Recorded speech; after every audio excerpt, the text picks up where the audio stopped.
Bonjour et bienvenue dans ce nouveau BS Simply. Pendant longtemps, la facture était un document simple. On l'a créé, on l'a envoyé et le client l'a payé. Du moins, on espérait qu'il la paye. Mais ce modèle disparaît.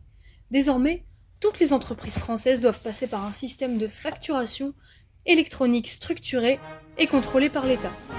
Les factures ne circulent plus directement entre les fournisseurs et les clients, elles passent par des plateformes agréées qui transmettent les informations à l'administration fiscale.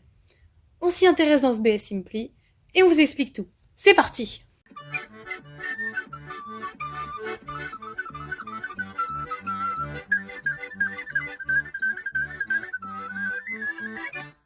Emeric, pour les entreprises, ce changement impacte l'organisation au quotidien. J'imagine que ça change la manière de créer les factures, la façon dont elles sont envoyées, ça doit même toucher à la comptabilité ou au processus de validation. Par quoi on commence? Bonjour Nolwenn. Effectivement, c'est un vaste sujet qui fait peur à pas mal de monde parce qu'on ne sait pas exactement ce que ça va changer dans nos entreprises. Déjà, pourquoi une telle réforme? Il y a deux aspects.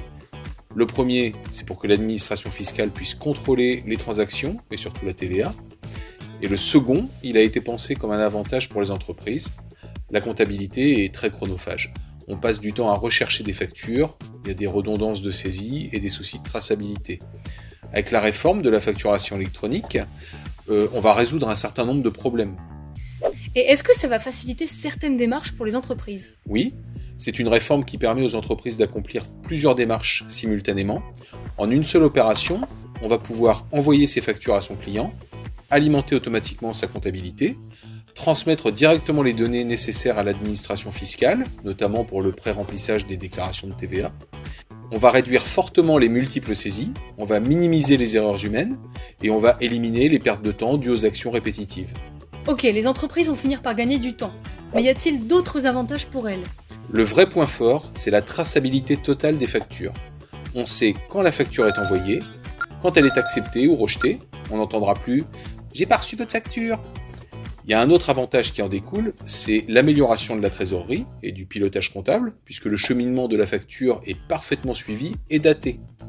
Et enfin, il y a une concurrence plus juste et plus loyale au profit des entreprises de bonne foi, parce que c'est un moyen de lutter contre la fraude. Mais alors concrètement, qui est concerné? Alors la réforme, elle concerne l'ensemble des entités soumises à la TVA, c'est-à-dire toutes les entreprises, quel que soit leur chiffre d'affaires et quelle que soit leur forme juridique, y compris les professions libérales, les indépendants, les micro-entrepreneurs. Les entreprises qui facturent les particuliers sont concernées par le e-reporting, qui est une déclaration électronique de TVA pour faire simple. Attention, il y a un piège. Certaines entreprises pensent travailler uniquement avec des particuliers, mais elles doivent parfois facturer une société. Ça peut être une SCI, une SCM, etc. Ou même une administration. Et donc, elles se retrouvent dans le cas du professionnel à professionnel, et donc, elles sont concernées par la facturation électronique.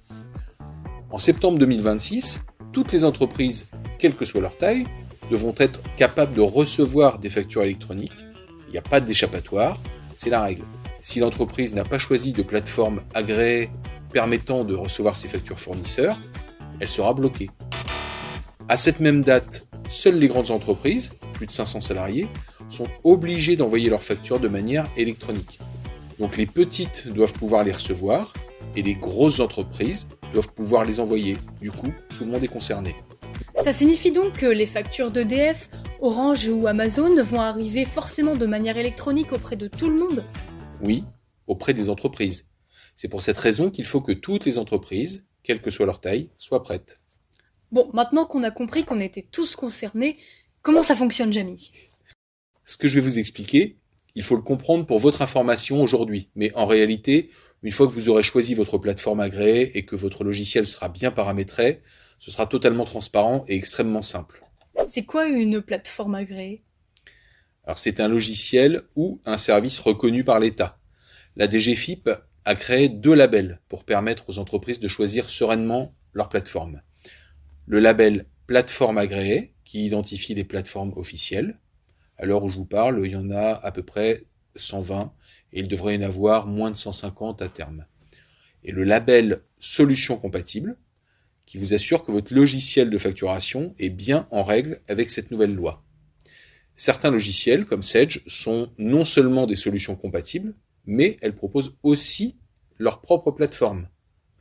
Maintenant, petit schéma qui s'affiche sous vos yeux ébahis. Grâce à mon logiciel de facturation compatible facture électronique, j'envoie ma facture au client. Elle transite par la plateforme agréée, que j'aurais choisie initialement, puis par le portail public de facturation, qui va transférer les données à l'État et qui va jouer le rôle d'annuaire pour trouver la plateforme de votre client.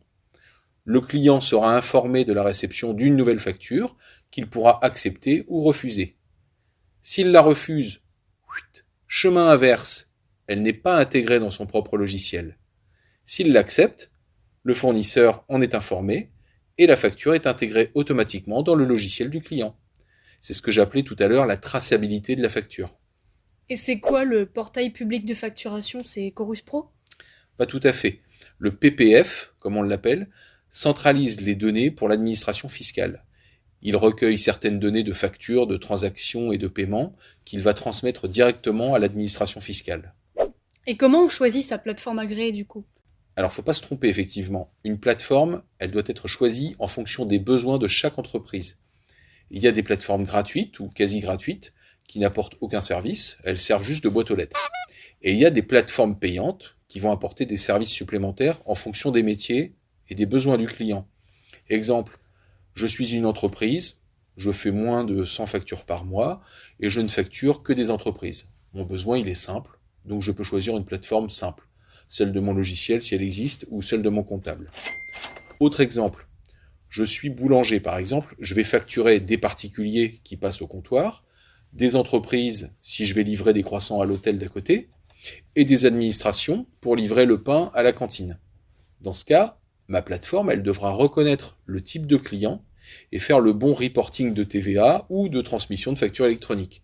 Donc chaque métier a ses spécificités et le choix de la plateforme doit se faire en concertation avec son comptable et avec son fournisseur de logiciels de facturation. En général, et pour plus de facilité, on va choisir la plateforme qui est liée à son logiciel, Codial, Sage par exemple.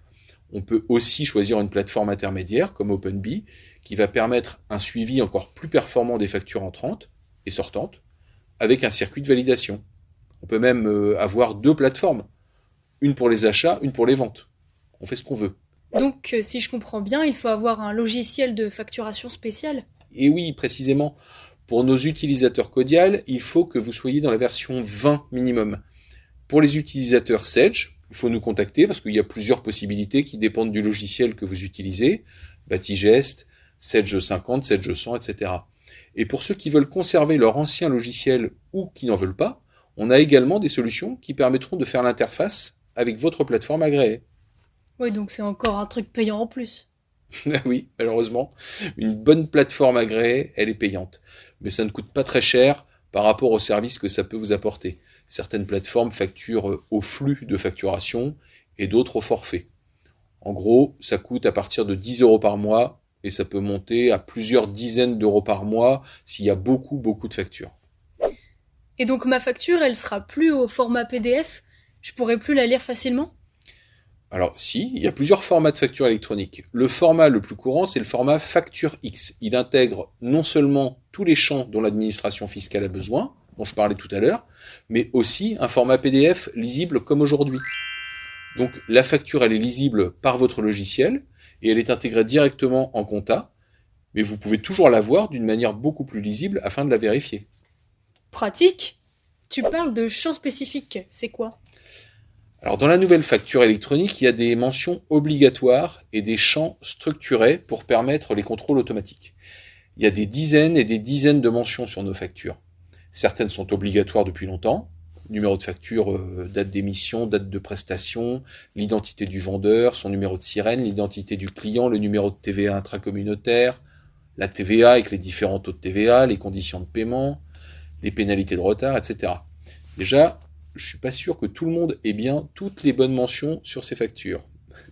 Les nouveaux champs obligatoires, depuis la réforme, il y en a 4, ce sont le numéro de sirène du destinataire de la facture, l'adresse de livraison, si elle est différente de l'adresse du client, la catégorie de transaction, vente de biens, de prestations, de services, ou mix des deux, et l'option de paiement de la TVA, débit ou encaissement. Et comment je fais pour ajouter tout ça à mes factures automatiquement? Alors, c'est pour ça qu'il faut s'y mettre de bonne heure. Dans votre logiciel, il faut remplir le maximum de données sur vos clients. Il existe des options proposées par Sage ou par Codial afin de les remplir automatiquement et vous faire gagner du temps. Et BSI doit intervenir pour modifier vos paramètres d'édition afin que toutes ces mentions apparaissent bien sur toutes vos factures. Je rappelle que la sanction fiscale, c'est une amende de 15 € par mention manquante ou incorrecte sur chaque facture et que le total de l'amende peut atteindre 25% du montant de la facture. Bah ça rigole pas, on a intérêt de prendre ce sujet au sérieux. D'autant qu'il va y avoir des contrôles, parce que l'État ne rigole effectivement pas sur ces sujets. La DGFiP nous a déjà informé que les amendes seront mensuelles et doubleront chaque mois jusqu'à ce que l'entreprise soit en règle. Et pour eux, le contrôle il est simple, puisque chaque entreprise possède un numéro de sirène et doit donc être enregistrée sur une plateforme agréée. Donc c'est pas très compliqué, il suffit juste d'avoir un logiciel à jour et de mettre les bonnes mentions sur les factures, une bonne fois pour toutes. Alors on résume.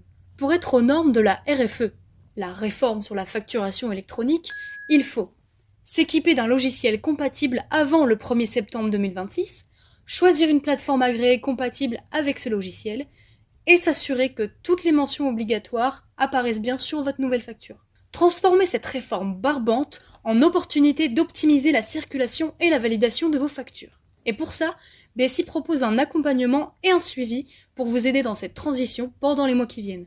Alors votre entreprise est prête pour la facturation électronique?